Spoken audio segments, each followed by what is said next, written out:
Hello, my name is Arthur, and in the last video we got our tank's turret moving. So we got some left and right rotation and some up and down elevation for the main gun. And now in this video we're going to look at getting it to shoot something, and we're kind of starting to press on my abilities in Godot 3D. I'm not very practiced at 3D. I've spent more time in 2D and some of the 3D things I haven't really gotten used to using in scripting. So if we're going to shoot a bullet, we're going to need a bullet. So let's start off with I'm going to try a rigid body, and let me just look at an area. I'm curious. We'll just change type to area for a second here and see what we get from area. Well, we do have gravity on an area, so that's just as valid, and it's likely that changing the bullet type from rigid body to area would be the way to go when you have an explosion to put onto your bullet. But we're just going to make some tennis balls basically here. So we'll get a mesh instance, and for the mesh we'll make a new sphere. Let's call the rigid body, we'll call it shell, as in a tank shell. Let's save this. So we'll save scene as into here. And what we're going to want to see is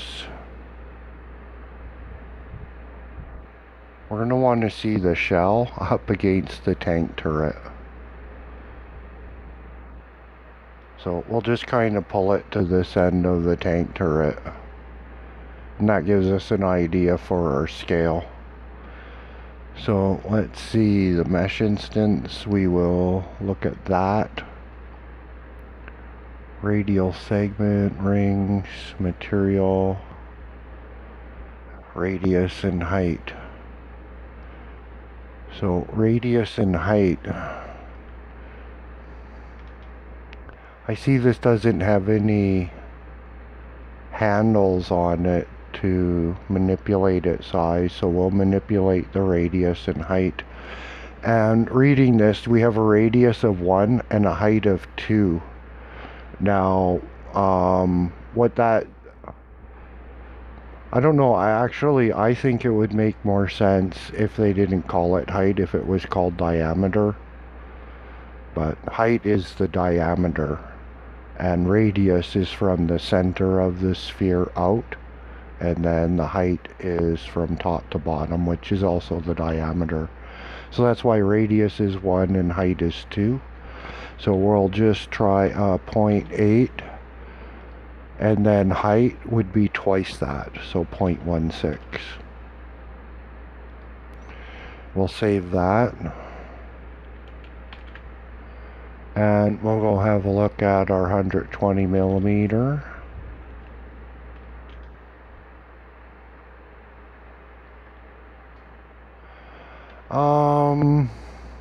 It's a little big. Doesn't need to be perfect, but let's get it down just that one little bit more.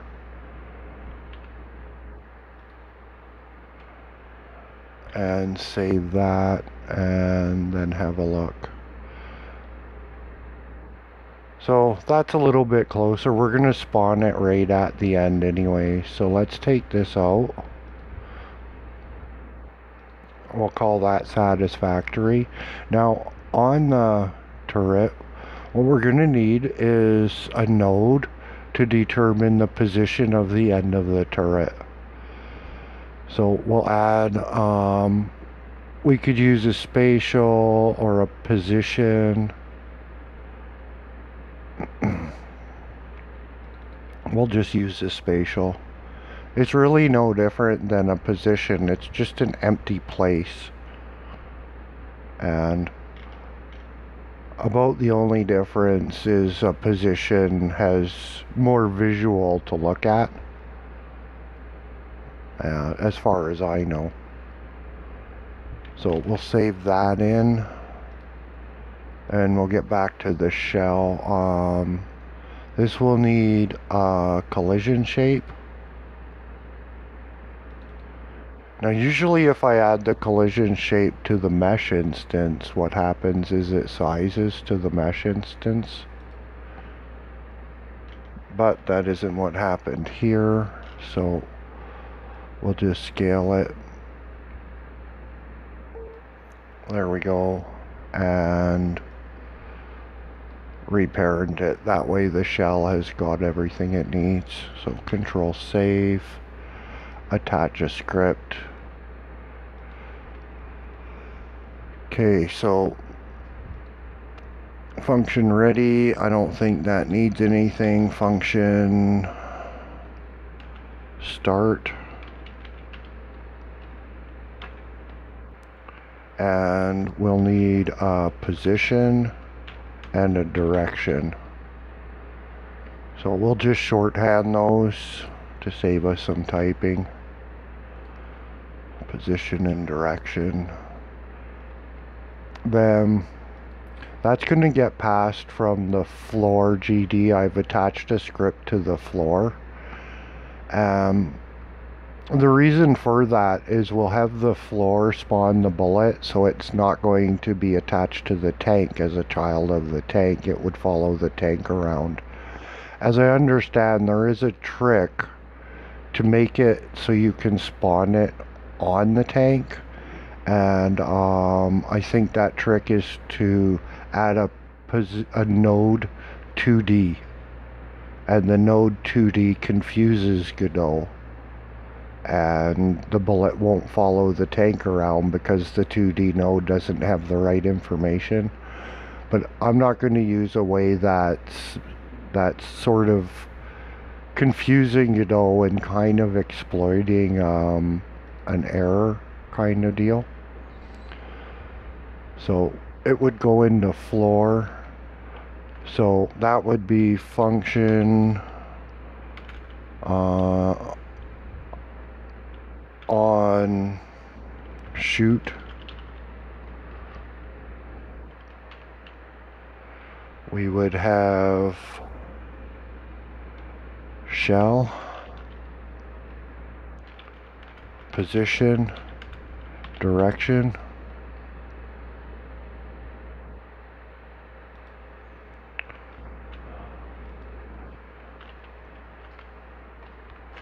and we would be var scene equals shell dot instance.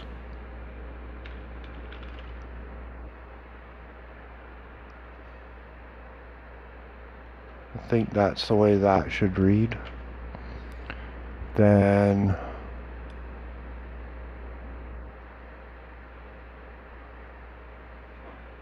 add child scene,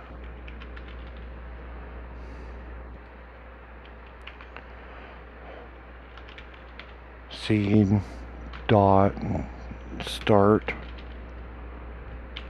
and then pass the position and the direction.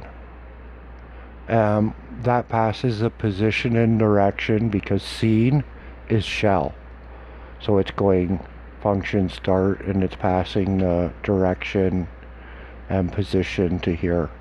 Let's just make sure we have position and direction in the right order. Okay, so what we would do is translation.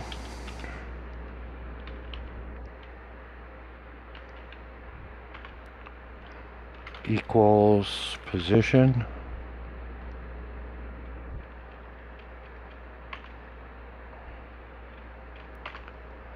And linear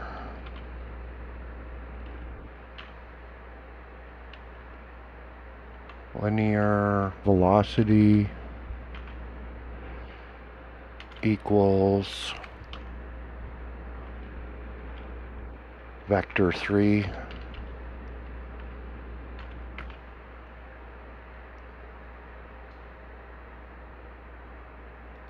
we don't need to be in brackets like that. We need to be in brackets like this. Direction dot x comma direction dot y comma direction dot z.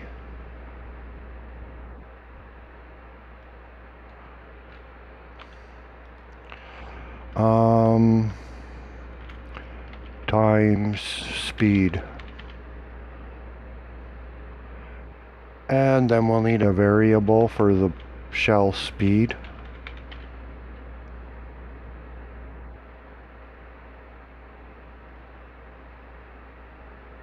And that variable, I already know, needs to be a minus number, and we'll just go minus 30. Oops. Equals minus 30. There we go. So now what we got to do is come up with the position and direction in tank. So I've added in the shoot button. I think I've already showed that. It's the bottom button. So if input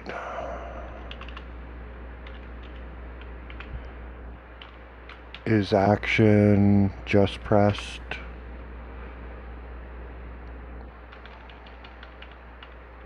turret shoot,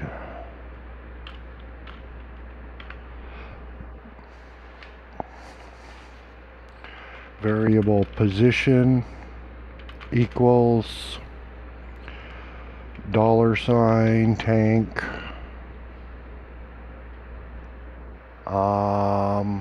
we should probably be on tank, $ tank turret. Here, let's actually fix this and call it what it is. This is the turret's muzzle. So we'll name that muzzle, save that, and come back to tank.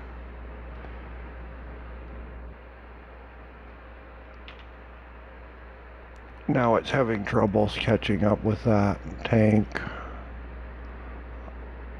turret, dot muzzle, there, it's caught up.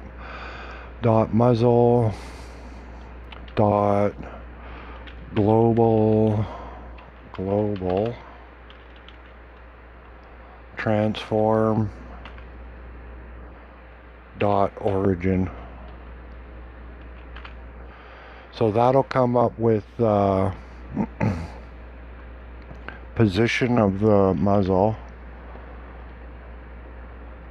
Then we have variable direction equals $ tank turret. We can use either muzzle or not. We can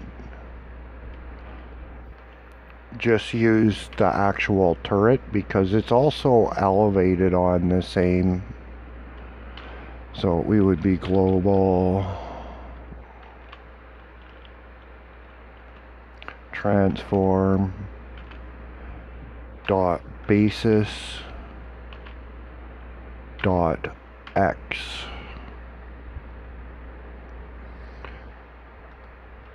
And then we'll need a onReady variable. So onReady var level equals get parent. So that will make level, that will hold a reference to the floor where the GD script for shoot is. So now we can go level dot what did we call that? On shoot.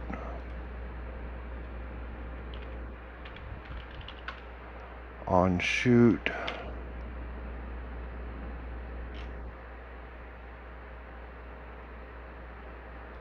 We need to put in an export variable here.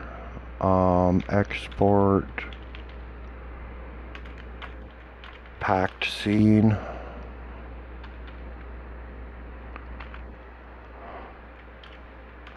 Variable shell equals null. We'll save and we'll go to the tank. We click on here, we'll have a place to load our shell scene. So we have to load in our shell scene.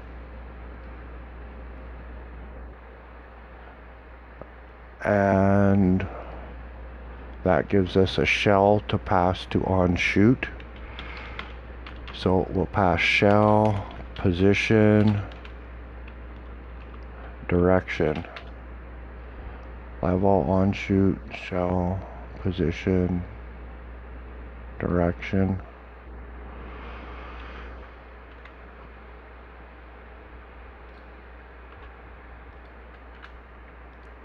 And I think that all looks good.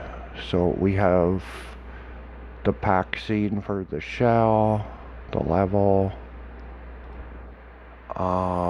I think this is all right. And shell looks like it's good. So hopefully this is all gonna work. And I'm pretty rusty with 3D, so yeah, I'm really kind of pressing on my limits at this point.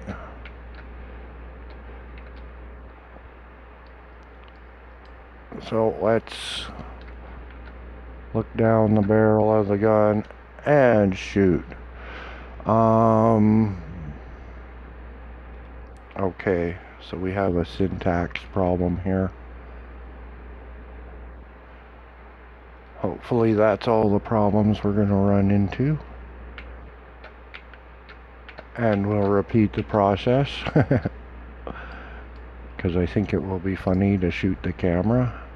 Looking right down the barrel. And there we go, we're shooting.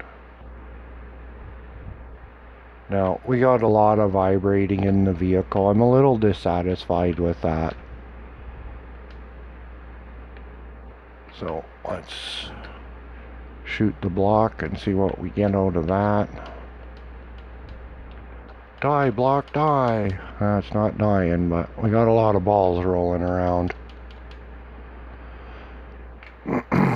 So probably the velocity speed is probably not quite right. It depends though. It really depends on what a person is thinking for their game.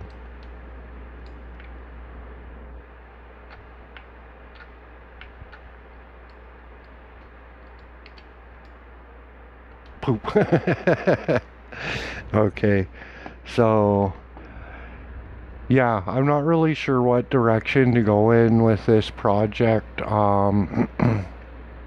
Like to do something like an explosion, I would be learning how to do that, and this is pressing on my limits with 3D.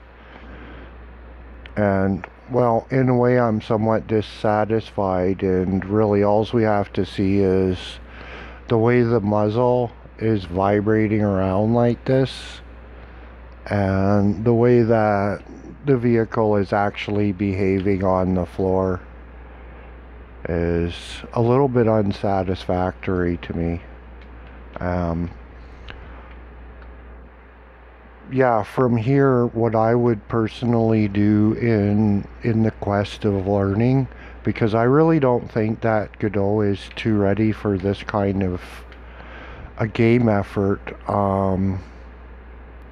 I could probably get something together that would be somewhat fun if I ignored certain issues. But I'd kind of like to look at maybe remaking a tank, and I'd kind of like to look at making a better tank tread and maybe a somewhat nicer graphic. So that would kind of be where I would be thinking to go. What this would need is a decision on sort of how the game would be played. Like, would it be an RC style? Does it need a camera that follows the tank around? Or be kind of like an aerial camera to see a battlefield? Things like that. Yeah, so pretty much I'm just going to wait and see what I come up with on this project. And hopefully this much was worth publishing these videos, and some people find it helpful and a good start on learning some Godot 3D. And yeah, if I come up with something neat, I'll come back with that, but I don't really know what to do with this going forward, and I'll have to think about that a little bit and see what comes up. So yeah, hopefully this was helpful, and until another video, take care.